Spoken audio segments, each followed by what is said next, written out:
Okay, so let's get started. Today, I'm going to be taking a look at this piece and talk about composition, and if I have time, I'm going to be taking a look at Johnny's work. Johnny is our class mascot, Johnny the boy, Johnny the man, the legend. And what I want to start off with today is some basic announcements for you guys. I'm sorry, I'm so tired. I'm really, really drained. There is a current challenge for the community running, the Summer 2019 Illustration Design Challenge, and it is due on the 20th of June, and it is a cinematic high action illustration, horizontal canvas. It is a fun read, because what you're going to be doing is really trying to find ways to insert as much gesture, cinema through camera angle and framing, and high angle, low angle, really fun stuff that invites you to watch movies, capture your favorite action scenes, just really observe the elements. What do you see pop out at you, and try to recreate those elements. All thumbnails, all planning needs to be handed in. Every last bit of planning needs to be handed in. And in succession, like I'm going to be, while choosing submissions, I'm going to be tracking back and looking at people who've submitted planning, see if they have a history of submissions. Don't just submit fake plans. I can tell the difference. Pretend plans are very easy to spot. Submit them as you go.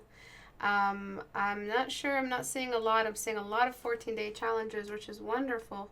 But I'm not seeing a lot of submissions for this challenge. Maybe people will start working for it in June, which will give them a little over 3 weeks. But get started as soon as possible. Submit your blueprints, your thumbnails, your mood boards, so that you can have some guidance from your fellow peers. Another big announcement is the Portrait Studio sale. For anyone who doesn't know what Portrait Studio is, it is a reference generation software my Abu and I developed, and it is it's highly customizable, full camera, light, and model control, from portraits to environment setups. We will upload a new tutorial and trailer for the overhaul update happening after the update, so that will happen sometime in the mid of June.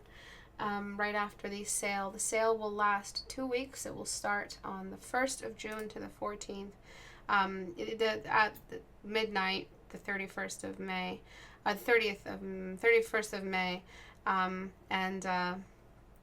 yeah, so if you don't have a copy of Portrait Studio and you want to buy it on sale, it'll be on sale 50% off. It will go up to somewhere near 90 or a little less than 100 after the update. So we won't have a sale like this. This is the first of its kind this year, and we won't have another one until the fall or Christmas season. So if you want your copy, please go grab it. I'll be using it today to help us figure out the composition for the other piece that I'll be critiquing. If you want to support me on Patreon, you guys still have time to upload your assignments for this month's challenge homework.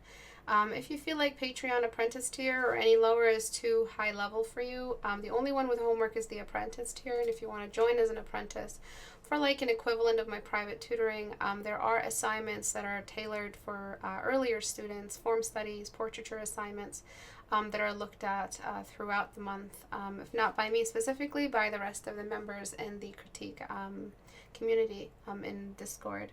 And I upload a time-lapse of all my personal work. I also upload a critique hour specific or exclusive to patrons and their homework that they hand in. Thank you, mods, for your help today. Okay, let's get started on this critique. So for this piece, the artist was like, how do I make this look more colossal? How do I make this look bigger? What you're doing is you're just doing a really, really simple side-by-side here. There is no moving, there's no camera work here. And that's because you just have them both on the exact same level. You haven't accessed the dimensions, the space inside your canvas at all. You've just pretty much placed them beside each other. And that's it. You haven't really figured out where they might be in this entire, you have all this space. So let's take imagine this whole world was a cube. You have all this space and you literally have these two guys like right beside each other. You're not using scale because they're pretty similar in size, at least the main body parts, and you're not using depth, you're not using camera angle, high or low. It's a pretty basic level for the horizon line. So in order to really get the most out of this, you have to look at how other artists, other directors have figured this kind of thing out. So I'm just going to be figuring out a really, really simple duplication of this scene with Portrait Studio. And I'm going to try to find a model. So first of all, I'm just going to add a male model. I'm going to add him somewhere here, and I'm also going to add, no, these are all the figures. I'm going to add some secondary models. I just want to find something that is similar to this big guy here.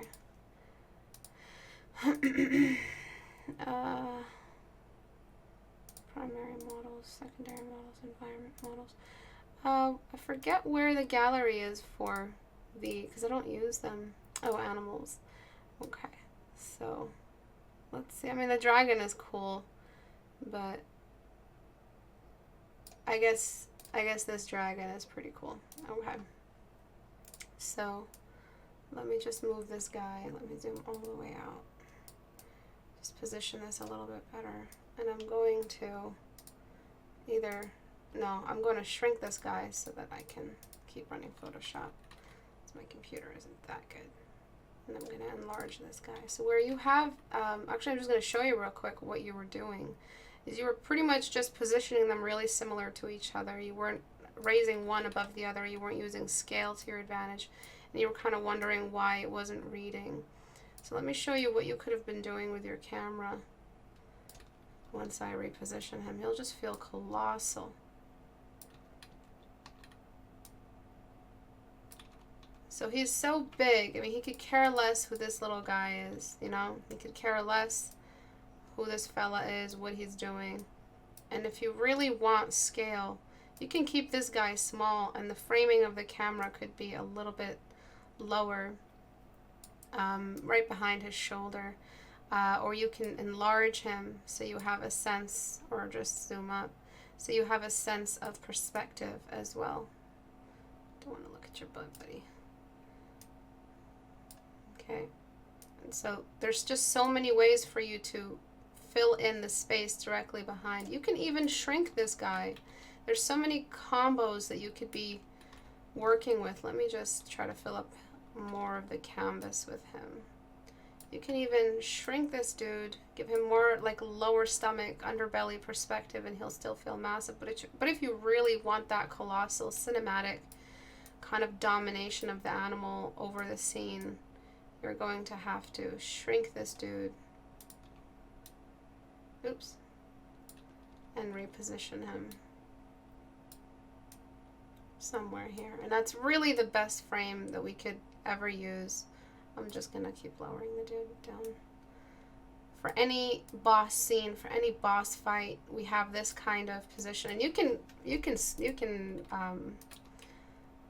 mess around with this guy's pose. You can make him a little bit more athletic, a little bit more ready for the battle. If he's a hero, you can go ahead and do that whole, hero stance. I'm gonna raise the field of view and just mess around a little bit, just so we have more of that hero stance. Just legs apart shows more of that control over the scene, athletic readiness, and then of course that mysterious anime head, forward head tilt. Okay, so you've enlarged, and I'm going to enlarge this guy. I'm going to enlarge him and access the field of view, and just look at how colossal everything feels. And you can overlap them as long as you're using the depth rules. So you've really messed around with, I'm going to zoom in even closer. You've really messed around with that camera angle, lowering it as low as possible. In the updates, we're gonna have a save point for your camera angle, so you can exit the scene, adjust, and click to reset the camera back to where you wanted it before. so that you can keep adjusting your viewfinder. And the more of this character that's about to exit the canvas edge, so imagine the canvas edge is what we're seeing here, and you can shrink this fella down even more. The more of the camera edge that you know, you're planning as well, and the more it feels like the character is exiting the scene. You don't have to show every part of the dragon, every part of the character. So that's what you're not doing here, is you've literally just put them right beside each other. You haven't given us a distance, a depth to the distance of the character, and the light as well. I want to darken foreground, so I'll probably let it cook. I'm not sure what to do. You have tons and tons of lighting controls, and it'll take me hours to just sit here experimenting. I love experimenting with the light. It just depends on what kind of day you're dealing with, what kind of setup you want to represent. For a scene like this, I'd put the light behind the character so we get a shadow in the foreground and we create that depth, and we have a drowning atmospheric perspective on the distant dragon. But this exact setup is what I'm going to be duplicating for this correction, and it's going to be very simple now that you've seen it. You also have this like snaking dragon shape that is super, super cool, that you've pretty much given us like a really basic coil in the tail. You could have done so much more. You could have made the coil kind of move up above him, and he's kind of created a hoop that he himself traveled through. That would be really cool. So enlarge, enlarge, drag to the foreground. Actually not enlarge, because enlarge the piece as well. And I would flip the canvas just so I'm interrupting what I'm seeing right now in the character. I'm trying something else, and then go back to the chosen perspective you went for. It should look good on both flips. So if you're saying, oh, this isn't my chosen flip, it doesn't need to look good on this flip, that's a big mistake. It has to look good on both flips. That's the only way it'll keep looking good. If you're hoping that people won't see the mistake because it looks right to you on your chosen flip, on your chosen, okay, I can really call it a flip, but if it looks good to you, it's not necessarily going to look good to other people. It's not their brain that you're flipping the canvas for, it's yours, and you're accommodating to your tunnel vision. So always flip the canvas to your least comfortable position. Perfect that, and don't stick to the one perspective for too long. So I love talking like cinema. I love talking about framing and the kind of potential a scene, like a whole scene could change, and this whole time an artist thinks, oh, my character design is bad, or my rendering is bad, and the whole time it was just about correcting the perspective. And this entire backdrop, I'm just enlarging and just letting it take over the scene. And just look at how colossal that character feels now. He's actually created a line. You've actually created a line of sight between the two. And this whole section here, I'm going to darken. And this distance, how do I do this? Okay, I got it. I'm going to lighten that up and then decrease perspective here. Or increase perspective this way. But the problem is that now you have to repaint this dude, because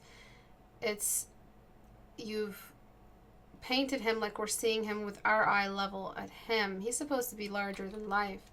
And if he's larger than life, then we don't see, we're looking up. The camera is beneath and behind this character, hopefully is behind or lower than. The camera can't be behind him and in front of him. This is a perspective cue interruption. What you need to do is show us the underbelly of this character. So I'm going to try to repaint him real quick.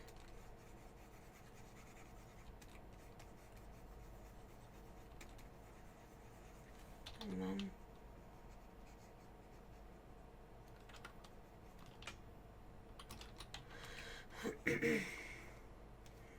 it's not gonna work. It's not enough of a perspective change, because the hands also need to be like somewhere in front doing the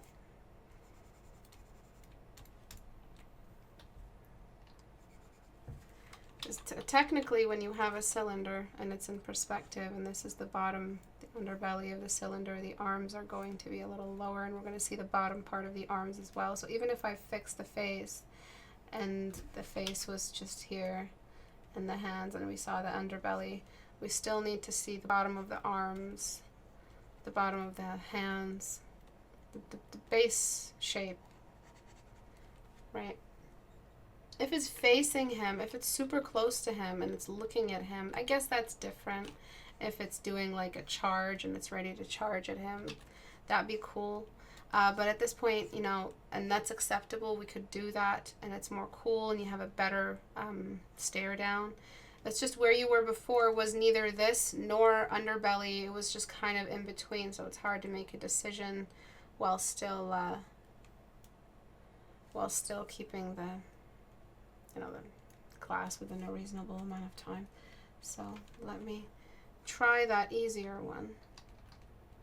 But I really invite you to mess around with more perspective. Just remember that if you do the underbelly, it's like a whale. It doesn't even know you exist, and it's just flying overhead. Whereas this one, when it's tilting down and the perspective is strong, then it's more of an active monster. Not colossal like a whale, but definitely bigger than the character. No, it's even more perspective is needed. Filter, microfine.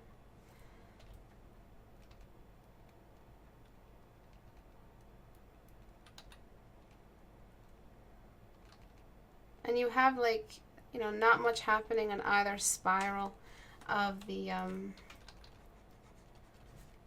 tongue and the tail. You really could have messed around so much with that, and the tail could have been, you know, all the way over here. It could have coiled around the foreground as well. It's like encasing the character, endangering the character, something like that. And then we have the tongue, which is an add-on, and you could have made it like trail behind him, or something, like something slobbering, like it's about to eat its prey or it's ready for battle. Whatever you want to do, you could have made something really interesting like that happen. If there are no eyes, that's fine. But just remember that we do need to see more forehead space for the perspective to happen. And then you don't have your core shadow. This is something big that a lot of you are fighting with. Your cylinders don't look like cylinders. You're missing the core shadow for it. And the core light, depending on where the light source is coming from. A lot of you don't know how to, the best of you, some of you who think you're skilled, a lot of you here think you're good enough. A lot of you that do think that cannot render a cylinder to save your life. You need to start doing that. Cylinders, I wouldn't say it's the mother shape, but it does come up a lot, and it's a derivative of the sphere, which I would call the mother shape. And that's just for organic shapes. Obviously, the cube is king of all because it represents the z-axis, which is something you guys are always missing. A cylinder doesn't have an indicator for the cube, which makes it more tricky a shape to access in your painting and in your rendering. And a lot of you, your 14-day challengers right now, you 14-day challengers are having a lot of trouble, and I've looked through a lot of the challenges already, all of them, and a lot of you are missing out. Basic core shadows on the chin, forehead, nose, cylinders, tons and tons of cylinders are missing, and it's really very sad. So I'm just completing that sphere up here, and I'm carrying that shape this way and giving that more three-dimensional strength, and then just deleting this. So where you were before, you were doing nothing. Instead, where you were before, we moved the camera behind the character from where it was before, right? And then this monster got bigger. So we put the camera behind him, and we made him bigger and colossal and more. But you put the camera in such a boring spot, in such a, like, non-cinematic spot. And this is something that I want you guys to think about for your upcoming challenges. This is not good framing where you guys were before. It wasn't doing much for this scene. Raising contrast for foreground. Just because it's foreground doesn't mean it's black. It just means it's high contrast. So whites get whiter and darks get darker. And then I'm going to just adjust the contrast very delicately for objects in the background. But it should technically be a lot more angled. And then you have many more options with what to do with the piece as a whole. So you have, oops, you have this kind of tilt in the scene that you could try. There's always distortions. I really recommend eyes on this character. If you're not allowed eyes, then just leave it alone. But some kind of shading, anything to indicate, you know, that there is a line of sight in between these two. Then you have elements, simple elements like dark. You can darken everything in the foreground, which means this guy could also be foreground, and lighten only the background. You can darken the background and lighten the character. It just depends on the time of day you're indicating as the main event time of day, and then adjust therein. If you can, always try to redirect attention back to the focal point in the foreground, or the focal point really is no one character. It's just the line of sight, whatever's happening within the line of sight. So between these two characters, so this entire character here, you could darken as well, just a little bit more. So again, the challenge in June is all about these fundamentals. It's all about staging. It's all about making the scene move. Don't just get hyped up for it, try a little bit, and then give up on the challenge. It's really a high energy, fun challenge. It's you get to recreate like a boss fight between whatever I've described in the story. So the zombie and the character, there's so many scenes where the zombie could be the bigger thing, the magic explosion could be the bigger thing, and you adjust the camera therein to make the bigger thing seem colossal, seem larger than life, seem scary. And I just want to show you really quickly the rules of depth here, how consistent they are. So the parts of the tail that are in the foreground get darker, and the parts of the tail that are in the background get lighter, but we're still darkening that monster just a little bit more. I should have not gotten rid of my lasso, but it's okay, whatever. I can do it.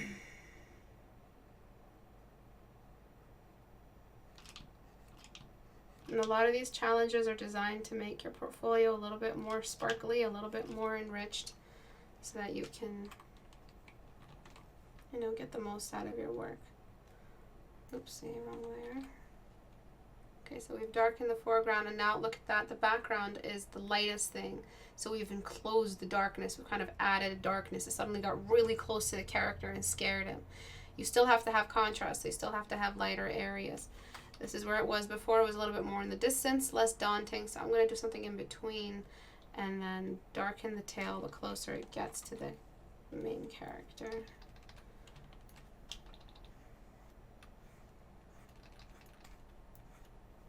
And then we'll have the rest of the tail here somewhere. And that is really black. Or really dark enough. Okay. And then you really want that heroic stance because it shows that, you know, he's ready for the attack.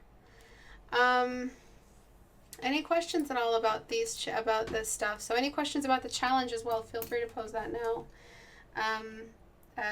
If you're excited about it but feel like it's a little bit too much for you, try something as simple as this first. Try some basic experimentation if you have Portrait Studio. Mess around a little bit with what you think, and you can adjust. You can bring in a light in Portrait Studio and make that the magic spell explosion, like the snare, the flare that happens in the story. So for this challenge, I wrote a narrative for you guys. I wrote a short story, and you're supposed to be portraying that short story. So read the short story, choose which of the scenes works for you best. It makes you feel, like you really want to recreate that scene, which scene moves you, and then decide on where the foreground is going to be, where the background is going to be, and just experiment. See what you can pull off, which scene seems most exciting to you. Sorry, one moment. Flip horizontal. I just want to try that instead, but of course we'd have a thinner end on this side. That seems like it coils better, or maybe just like a quick little thin brush stroke here.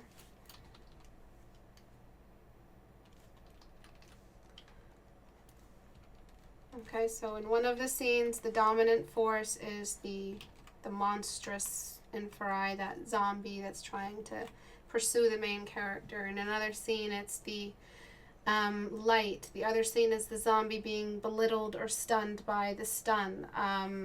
So the camera keeps shifting behind and away from the biggest object in the scene.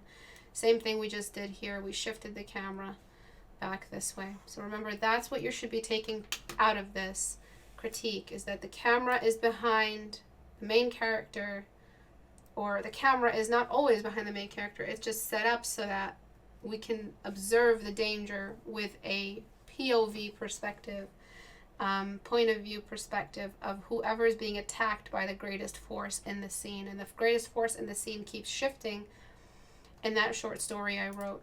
And so that colossal kind of like danger factor becomes very prominent in the scene.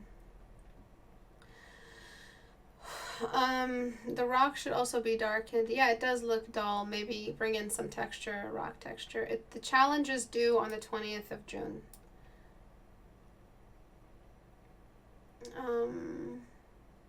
You're very welcome. I'm too scared to share my work. I mean, it's rock. I think it's rock supposed to be interesting. Would be a goal to have in this piece.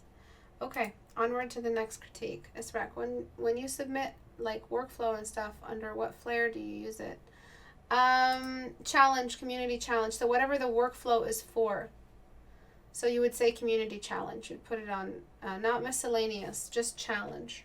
If it's a workflow for a challenge, then bring it in there. If it's a workflow, progress, shots, pre-final, semi-final, whatever, then you can upload it to miscellaneous for any other project that isn't a challenge. But if it's a challenge, always upload to the challenge submission, or else I won't find it. And if you don't submit your work, I won't look at it. Everything I look at, I expect to see work done for it, or else it won't make it to Critique Hour.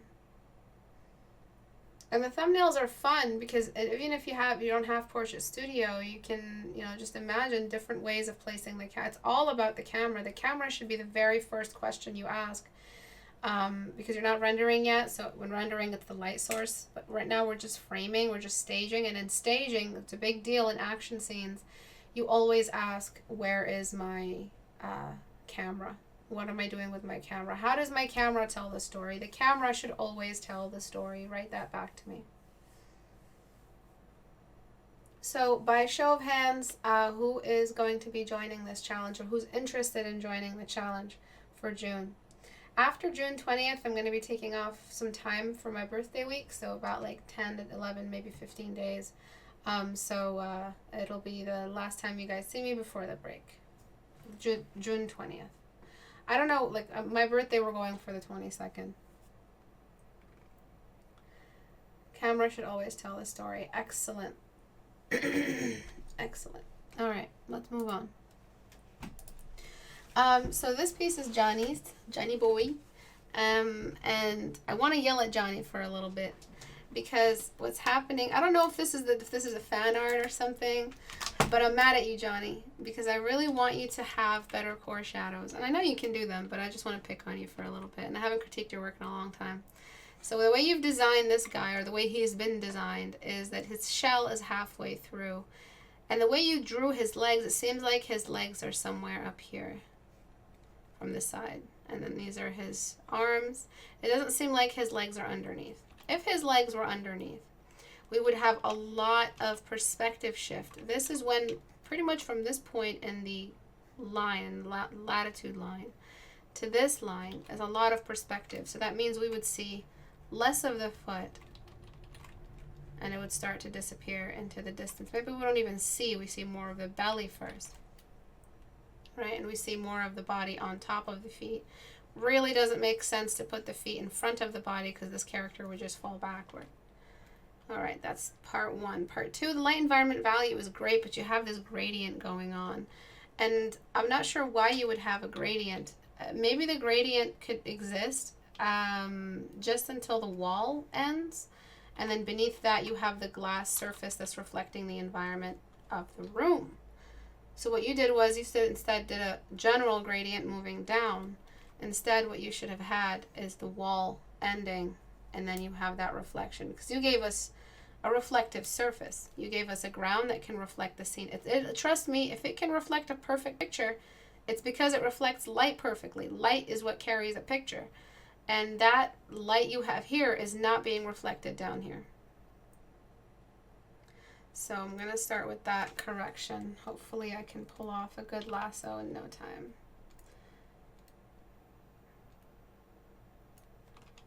And then not really sure how I'm going to delete this. Select inverse. There we go. So we've made the ground reflect the scene, and you can choose wherever you want that ground surface to be. But that, and I think we have a small dumbass tangent right here, sorry, my bad. But that is one of the bigger problems you have, is a light environment problem. I'm going to blur just a little bit so we have that reflection again. Okay, and then you can, after that, start bringing in the environment value on top of the character. So let me see if I still have my lasso. Okay, cool. And I'm going to just separate the lasso of the character from his reflection, because we have one very big problem, and it's a problem consistent with some of your work, Johnny. I know you're probably like, who the fuck asked you? But I just wanna educate some kids at your expense. So we have a lot of your colors are formulated without questioning what the environment light is. So you have two big problems in your gallery, John. You have most of your colors aren't decided with a light environment, so none of your colors pass through the environment filter, and a lot of your core shadows are missing. Shit, I keep fucking that up. Core shadows, again, no matter how good you are, and if you want to see Johnny's gallery, I'll show it to you in a second. A lot of the stuff that you have is missing a core shadow, and the core shadow is always haunting professional artists, really, really good artists. It's always there causing trouble because it's hard to detect. It's hard to know that it's missing. Areas where you're missing light environment and areas where you're missing core shadow are as follows. So you have this mid-tone here. It has no business here. Even if it was rust and texture, areas up here should not be darker than areas over here, unless the light was on the camera. But the light isn't on the camera because the cast shadow you're portraying here is telling us that the light is coming from directly top down. So in general, one big brush stroke that you need to do is this one. A radial climb of all your values going up. And just that alone. Look at the zoom out. The kind of read we got instantaneously. And that goes for every single shape here. The cone shape. This turtle. Every single major cylinder responds to the upward climb toward that light source being directly above. And instantly we're getting more three-dimensional read. Yeah, apart from your perspective problems. And so what we end up dealing with is a texture behaving like texture is at the forefront of your rendering list. In your mind, you're rendering texture first, detail first. You're responding to the lines of your sketch first. You're not thinking of the form study equivalent of each component of your character in its response to the major light source. The light source that's allowing you to paint realistically. It's the light source that's allowing you to see the character, and it's the light source that you're ignoring. So this is just an example using a white light environment. I literally chose the background value you have. I've unified the character with its existing environment. It's responding to its environment. It's a metallic character responding. Some areas get to stay black, so some areas will stay very black. Some areas, of course, that have no access to the light. Some pockets here and there. All get darkened. Oops. But you still have to respond to that light source. So we're not trying to rid you or rid your drawing of all the perspective, all of the contrast. We're trying to just maintain the respect for the light and source and the light environment. And the light environment is the relationship between the light source, the room within your object exists, and the object. And if you think like, okay, you lost a lot of perspective, you lost a lot of saturation of the colors. This is a very boring way to shade. I don't want to shade like this because we're losing a lot. It's okay because you can find the saturated equivalent of all of these colors again using sponge tool, just as long as they stay within their value range or their respective value range. So I ruined the saturation here with the use of that white, but that white should still be in the formula of the color you decide on at the very end. And as long as you stay in this quadrant, which is up here, or at least on this line, this, not column, but this row, as long as you stay in this lit level right here, you will have what you need out of the color. But before, you had this level all the way up here, which is, look from white to black. These are your value ranges. You're using values that are this dark in areas that should be this light. Okay, so now we need to get all that saturation back, and I can just put it on like lighten. It's not really going to work because I don't know if there's a setting that keeps your saturation. No, color dodge is terrible. I'm not sure which of these to use. Overlay. Overlay might work, but it kind of tends to bring in that sheen, and it gets rid of the natural white that I want to see. So the only way to do it really is manually. Before I do that, I do want to respect some of the areas that aren't looking at the light, that shouldn't be illuminated with light source value, but they're not necessarily pockets. So the bottom side of this chest plate lip, or the smile, should not be lit with universal value. It can be bounce lit, look slightly, because of the ground bouncing back up, and that's why I'm not gonna delete 100% of it, but it shouldn't have the same universal floodlight as the rest of it. That's how you're going to create these different staircases, these different levels of shadow, so not everything is drowned in the light. Same thing with this guy right here, this inward part. It's not looking directly at the light, but it's not as what's the word? It's not as displaced as this lip here.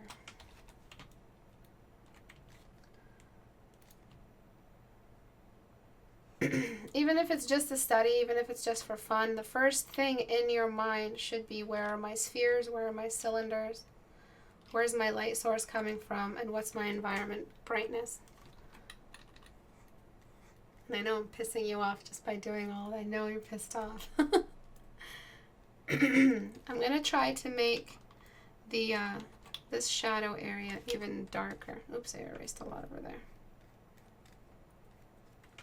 Just to show where it doesn't reach. And then finally, this upper area of the character should have a lot of universal.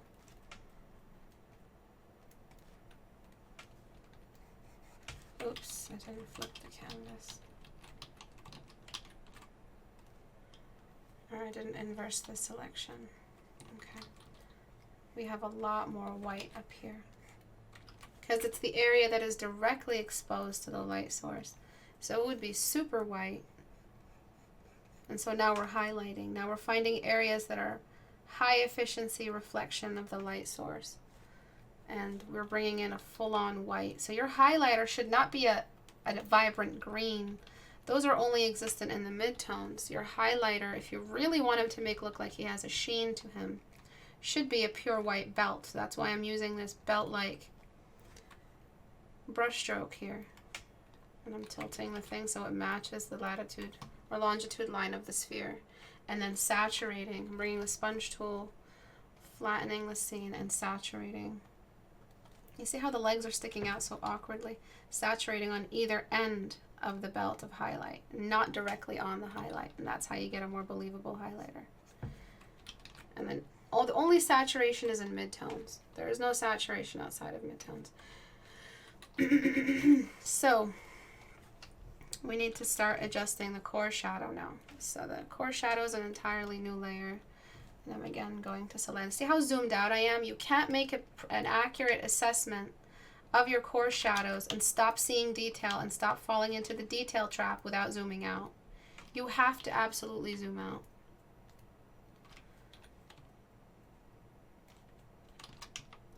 Johnny was very, very sweet about me critiquing his work today. He sent me the full res. He was like, sure, go at it. Have fun. You're the best artist in the world, Istebrak. And I quote, Johnny said that. Johnny said, and I quote, that I am the best teacher in the world. This is all Johnny. I mean, this is not me. I mean, Johnny said all of this. I was pretty shy. I mean, I was like, oh, Johnny, don't compliment me so much. You know, I don't do well with compliments. Come on, Johnny. And he was like, no, man, you're the best. You're also really good at League. Okay, so then we are grabbing this value, any one value of the shadow, and we're radially dropping the highlighter. But we will have a bounce light. Remember that bottom bounce light from the ground below. One problem is that your values here are not cool enough. You have a very leafy, earthy green. Aww. You guys are like, well, you are the best teacher. But yeah, your green is a little too earthy. It's a little bit too warm. It's on the warm end. These greens are very happy greens. They should be on the cool end because they're darker, less lit green. So in green is a lot of yellow, and the light source has yellow. So what we're doing is limiting the amount of yellow in the green formula wherever there is no light source, because where is the yellow in the green coming from, if not the light source? So if we are in a shadowed area, we're going to desaturate that green. And then we're going to relocate saturation back up towards wherever we have lots and lots of light source. So we can make that green pop up here. If you have to make him green, you know, like that strong green color, if that's his ID, if that's his character design, you want to make him look green, you can bring that green back up here. I don't recommend it. I'm not a fan of high saturation. But again, I don't know who this character is. Or you can use a color layer, or you can use any other color for that. So now that we have that taken care of, oops, I'm going to just really, really carefully, using a mid-tone, try to incorporate just a really delicate mid-tone before we get into dark, because we're going to have a terminator line in a second from the bounce light. So you see how that we needed that little bit of a transition value? Merge that down, and then we're going to bring in our bounce light. You have a bit of bounce light, but considering this is a metallic character, you really needed a ton more. You really needed a lot more bounce light. And what did I choose for the bounce light color? I didn't go in here and try to find a bounce light green. I chose the exact environment value surrounding the character. I'm going to make sure that the feet are in the way of any bounce light before I decide on where that bounce light stops. It doesn't really access that far part of the shell. We don't care about that part. We're just thinking about the dome and how it's a perfect reflector.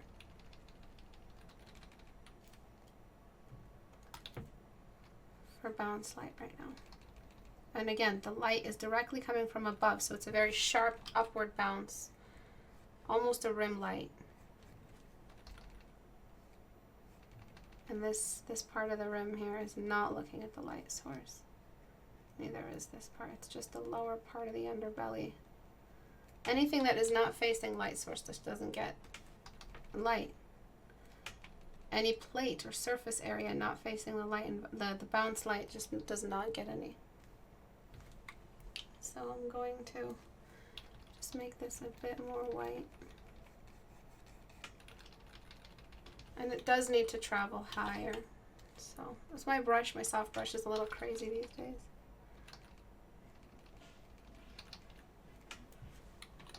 And I'm going to zoom out to make sure my core shadow hasn't been interrupted.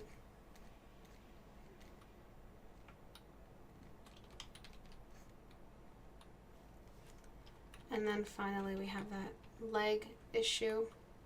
And this picture here is really, really very visible, and it's detracting from the, I'm just going to duplicate this just in case, detracting from the focal point, which is the main character. So I know it's cool to have a reflection, but let that drop a little lower in value. Let it be a little bit more invisible. It'll still be there, and it'll still apply intrigue, but it won't be taking over the scene. And then those legs. Really the best fix, you want to know what it is? The best fix for the leg issue is to just enlarge the character and just bring them in front of the feet. Just allow that ball of the feet to just kind of be in front, and then we cast a shadow. Because this whole ball is in front of the light source that is coming from above, casting a shadow down on whatever is happening with the feet. I just can't tell, you know, what the feet, there's this little lip area, and then mostly it's the little starting of the feet. Where the feet start is on the front foot. It's like your feet starting on your stomach. His feet are starting on his stomach. So I'm just trying to show where this cast shadow is.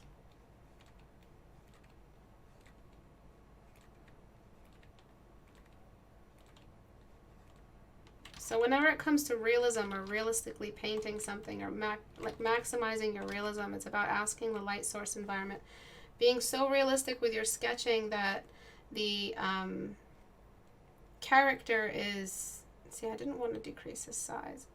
The character is, let me see without decreasing the size, is secondary. Sorry, the character is secondary and the world around the character is primary. And I'm just going to actually, instead of enlarging, you can enlarge if you want to. I just don't want to enlarge for the sake of the before and after because I want the arches to be similar. So you can see a better before and after. What I want to do is lower the starting point of those feet back down and try to create a circular shape with the leg to show how the ball of the stomach is there. Take the legs as a chance to use some perspective, to carry some perspective. And because he is a bull, I'm going to use the bloat tool and just try to engage in the perspective that the ball needs. Everything towards the front of the ball is bloated and everything towards the top is compressed. So he looks more chunky. Who is this character, by the way? Do I know him? Is this Blitzcrank? I don't know. Make sure that the arc of the circular part here is perfect. And we have that. And then we have other minor shapes, such as the cone of the spikes. They need to be illuminated accurately to the direction of the light source.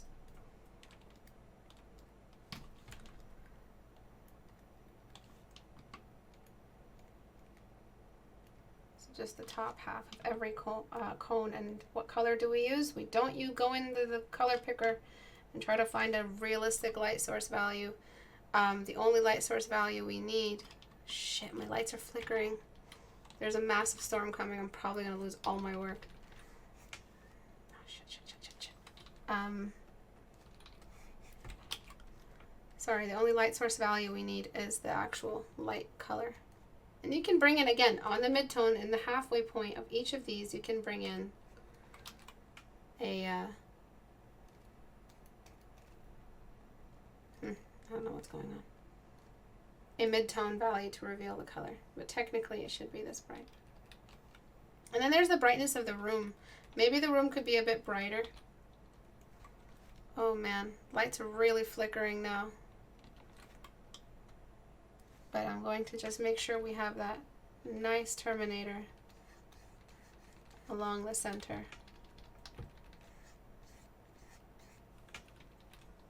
It wouldn't get too dark. Then again, you have all that texture. And then there's just a new mid-tone here, which I want to saturate.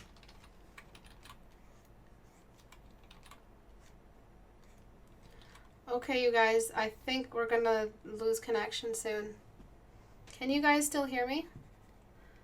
I'm resaturating everything, and I'm gonna do one last little white highlighter on every area that is supposed to be metallic. So one little line of highlight layered radially to reflect the nearby environment. Anywhere where we have any major belt of light, such as the one we had over here, the one we had here, and I'm letting it glow back. I'm letting it shine back out, because that's the shine of this shiny new mech, this guy. Yeah, you guys can hear me? Okay. Really crazy thunderstorms in West New York and entire East Coast, really. Okay, and then the crop, where you have the crop, is a little bit kind of excessive. I would say crop it a little bit more towards the character. Because again, you dragged our attention down here, you gave us empty space up here. We kind of didn't really care about this dude anymore. I still want to do more work along the belt of the shadow, but I have to see the before and after for me to make one final adjustment. Okay, before, a little flat, kind of shaded from end to end. After, a little bit more toward the light source, and that core shadow I wanted was actually not going to happen until I corrected the background value. It's that shadow of the edge of the wall really wasn't needed. It wasn't allowing us to see much.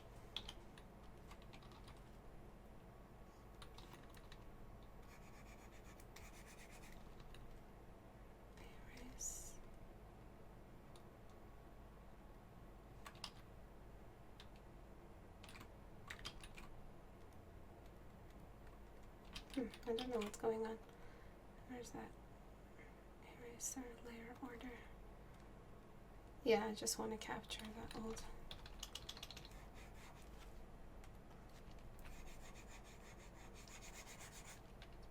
Then just trying to get rid of that darkness behind the character, because it really wasn't allowing us to prove that the reflection on the ground was this possible. So we reunified the light environment, and then the before, a little bit dark. Wasn't really I didn't explain why the light was coming from above, and it didn't explain why the reflection was so realistic. And after, and again, if you want that saturation, feel free to drag until you get it back, adjust levels, but you need to make sure all of your shapes are responding to the light source. And then that, I do need to correct that, push it even higher.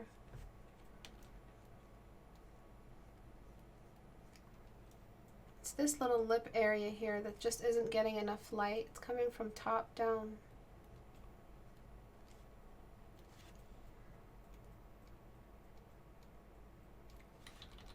And then manually bringing in. I'm going to go for a cooler green, so I'm dragging up to blue, manually bringing in, there we go, that shadow color for the lip here. And then burn tool for darken on a small brush to get those pockets back to black. I really don't think they would be pure black, but just so we have that established contrast. So we've bloated the character, we've given them more. I have to manually saturate.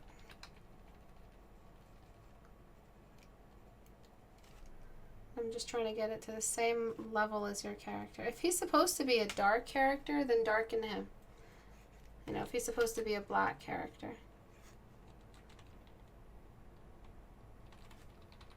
And this whole plate up here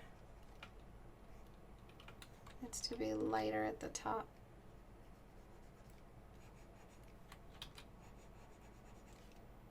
And then dodge tool. Try to be very careful with the lasso. I hate dodge tool, be careful with it.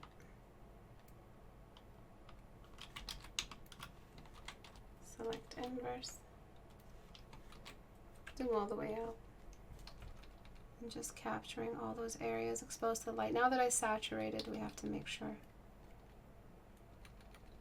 It's this little thingy right here. It has to respond to the light source better.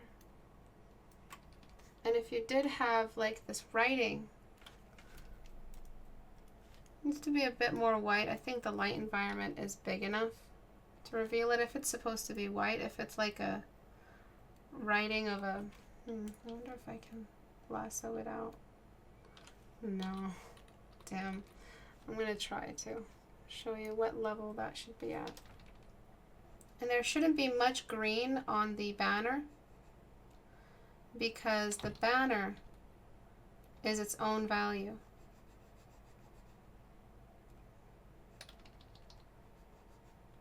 So it should be more of a gray color.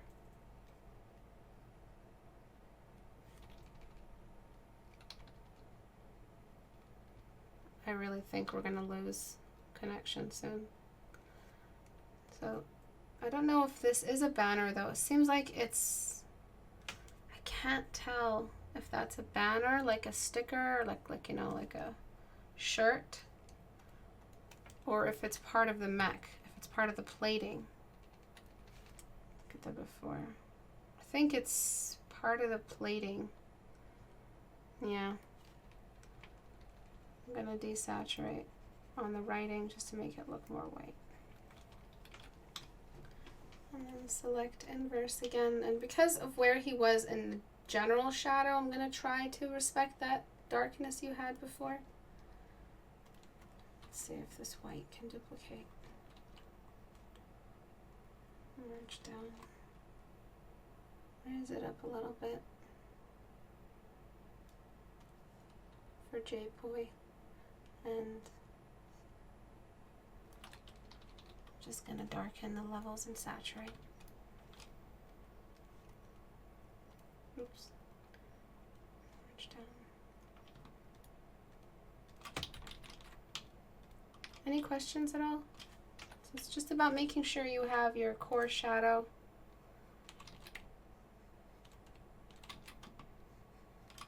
And I'll link his gallery in a second. So his gallery is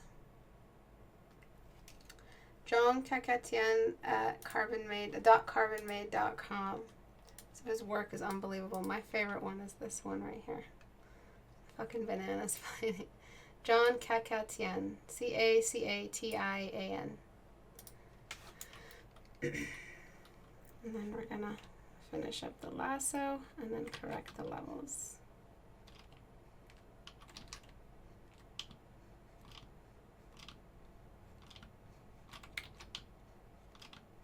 Go over there, give him a follow, find him on Instagram. I'm always linking your Instagram, you little shit. And then, nope, the midtones is what I want to darken. But if you darken these, it gets saturated. And be careful, if you darken, you do need to go back and find those highlighters. And then desaturate just a touch. I'm going to select this. Go back to before I did that, drop, and then I'm gonna again find all the areas of highlight and delete away, just so I'm similar to where you were. This is why I did this, just so I'm similar to where you were in the value of the character, but we still need to delete away at the bounce light.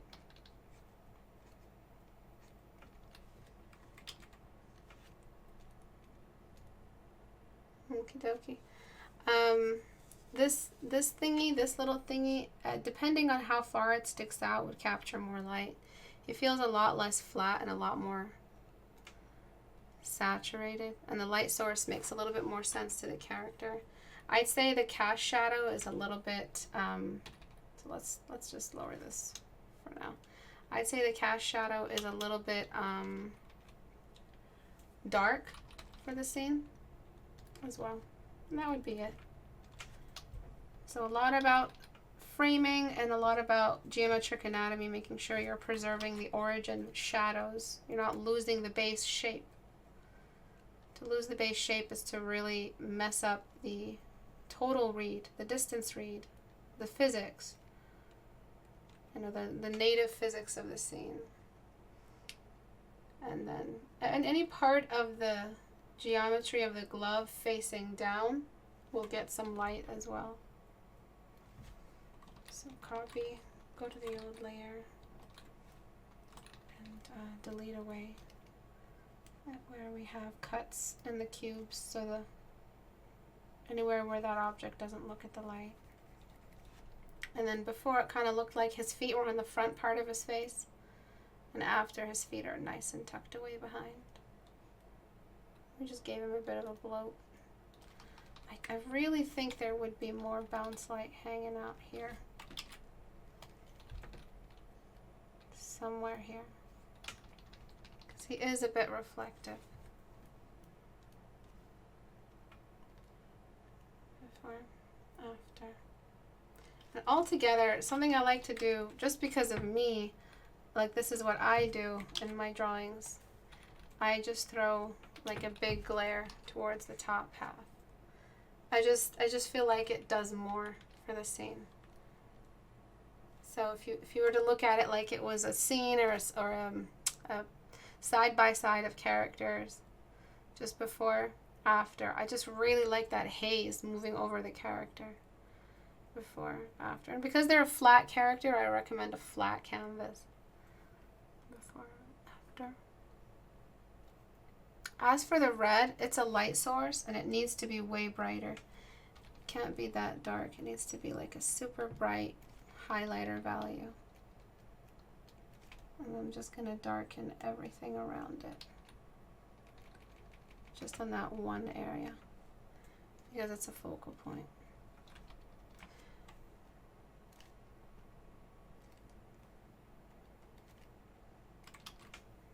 Oh, I don't have enough. And let me find more of a Terminator value.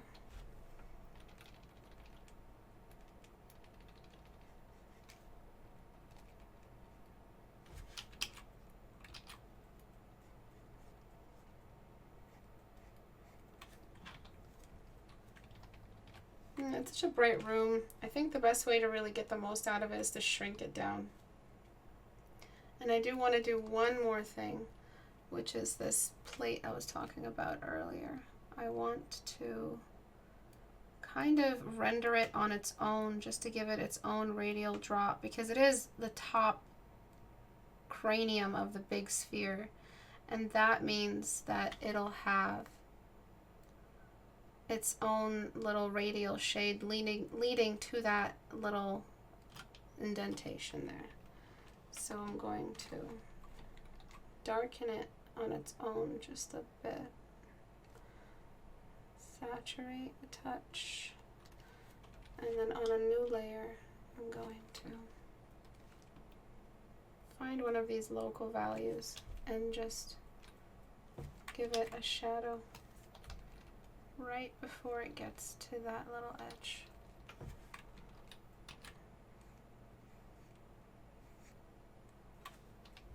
And then dodge tool the rest. Oops. Oops. Just so it really feels like that's the top of the sphere responding to the light source on its own. And then something really cool we can do is just add a cast shadow off that headpiece.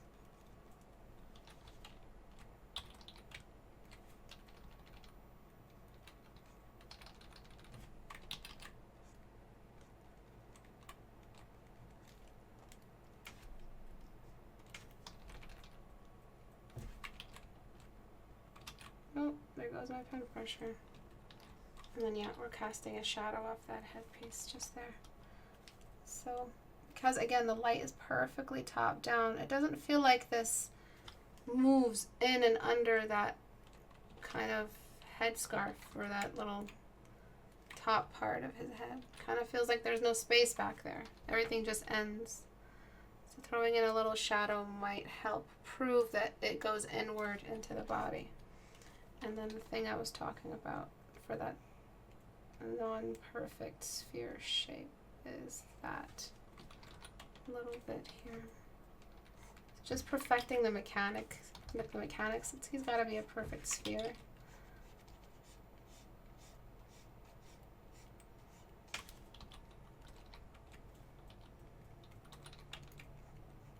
And then all these areas, because it's a focal point, so we'd notice a non-perfect sphere when we see one. And I feel like we should see more back here, and it's slowly disappearing, because that's his body under the top. So I'm just going to use that shadow color to just hide the rest of him behind the cast shadow. And he's starting to look a little more realistic and a little bit more involved in his environment. And one thing I really want to do to exaggerate kind of the character is to just tuck the feet in a little bit closer together to accentuate the circular dome, and then just stick out more from the sides. Because he's supposed to be spherical, so we were trying to compress at the back and expand at the sides instead of making him feel like he's seed shaped. He's that ball shape, the seed shape. You can see that seed shape, kind of big at the bottom, pointed at the top. I've kind of just like chunked him up. And then the secondary largest, like the second largest or the secondary shapes would be these. They just need a bit more of a core shadow to them. And I'm just doing really, really broad brush strokes here and there. And then anywhere again where there is a lip-like interruption, we have this. And just throw your, cast shadows around, see what you can do with those as well. So maybe there's a cast shadow this way. There's a cast shadow. Oh, you do have cast shadows here. Cast shadow that way. Oops, yeah, I need to correct this last one. Okie dokie. And just gonna clean this up.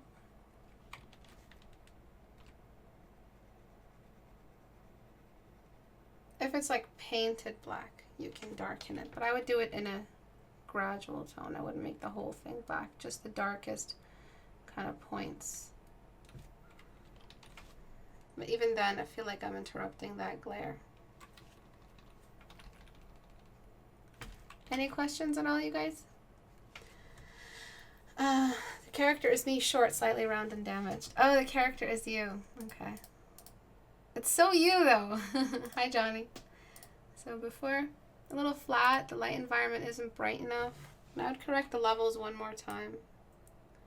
Kind of just to make sure we're seeing the character more than the environment, and the character is reflecting that nearby value.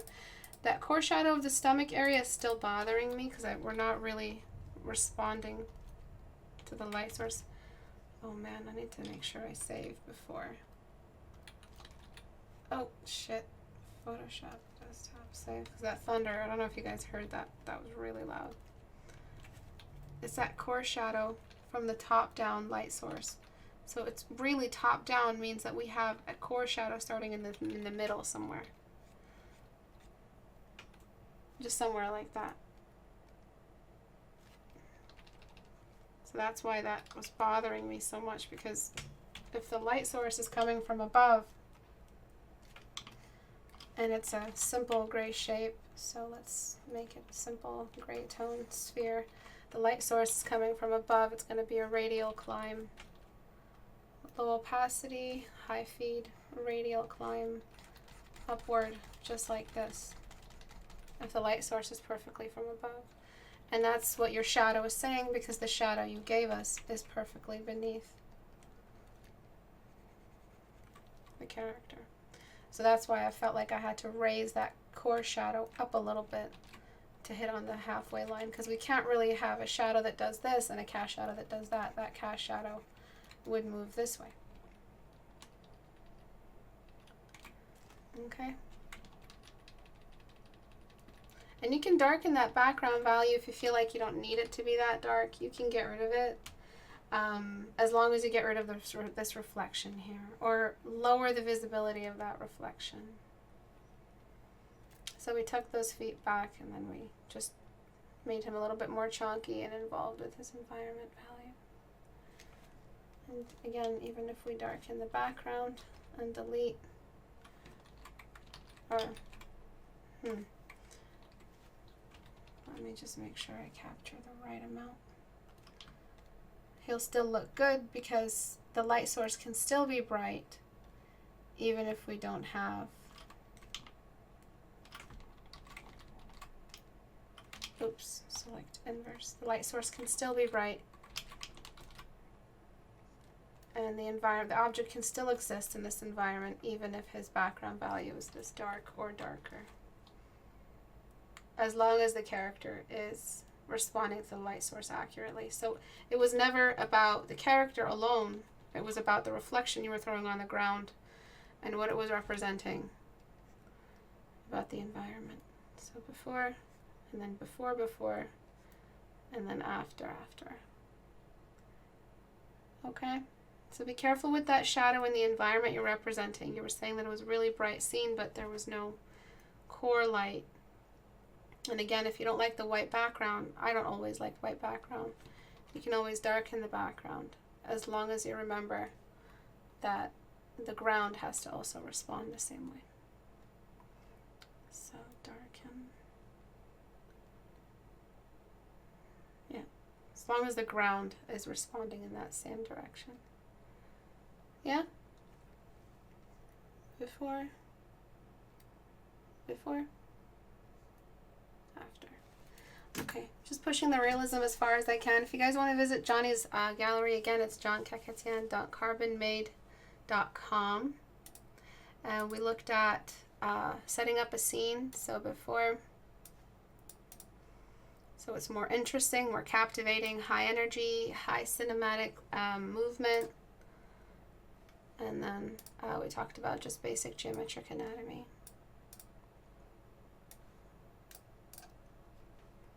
Okie dokie. Kind of in between the dark and the light. I kind of like the light. He chonky.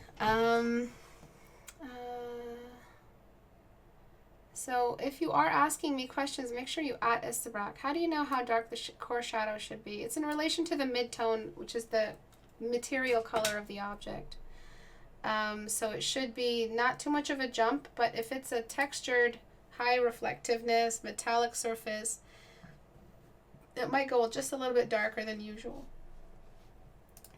But you would need a good reference for what is reflective. Like you'd need a ball of maybe aluminum.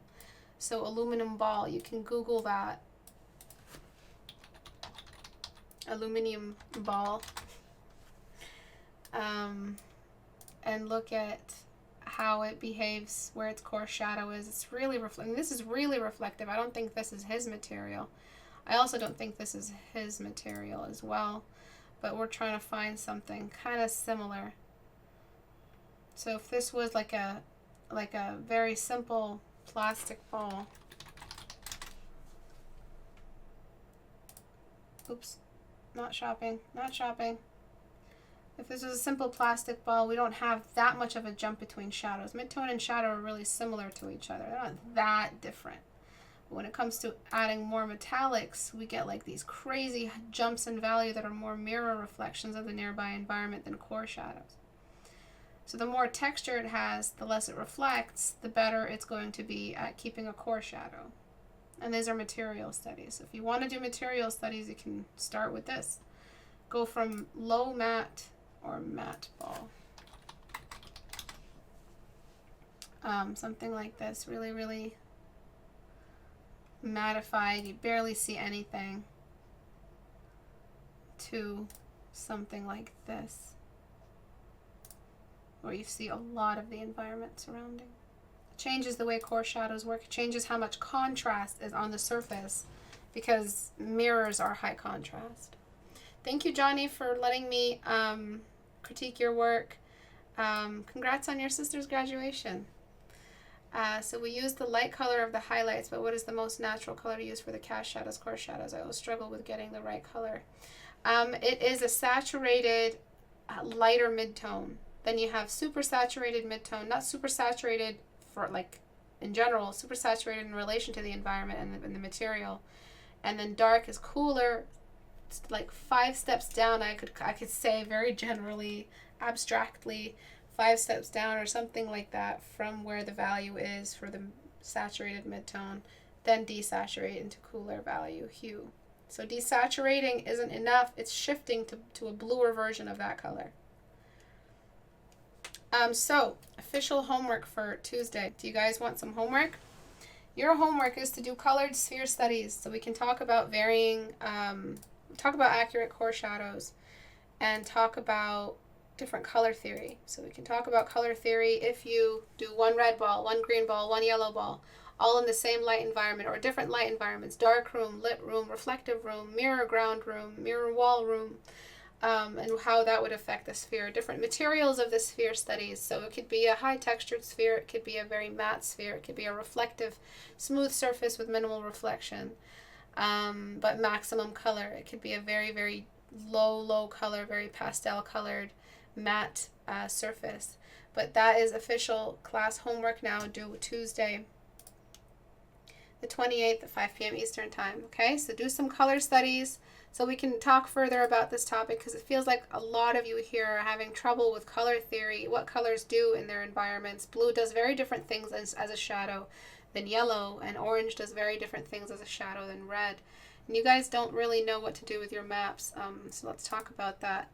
And then textures. Textures is something that you guys are dealing a lot. Either you do too much or not enough at all. And then just core shadows and general form knowledge. Where's the light source coming from? I'm going to be talking about all of that for next class. Bye, everyone. Thank you, everyone, for coming. If you guys like today's class, please join me on Patreon to support the channel. If all of you joined as $1 patron, you would support the channel indefinitely. There's 85 to 100 of you right now, and there's 1.2K in our class, Reddit class. So if you all joined, it really would support us a great deal. There's a great margin for support available through you guys. And then there's almost 100K on YouTube. So if you guys want to send some support my way, I really appreciate it. I don't work with agencies or marketing or sponsorships. It's all just me by myself here. So if you guys want to join and support and help along, you can. There is educational material for higher tiers on Patreon if you guys want to take advantage of that and find an equivalent for private tutoring that's a lot cheaper. And then there is the challenge for our community right now, the big chonky challenge that is going to be due June 20th. I've talked about that all class. And then there's the Portrait Studio sale from the 1st to the 14th. You saw Portrait Studio today. If you feel like you might use it, it's going to be on sale June 1st to the 14th, starting May 31st midnight. And that's it. Thank you, everyone, for joining. I'll see you guys next week. I'm so sorry for my absence last week. I was very ill. But I'm starting to get back up. Thank you guys. Bye.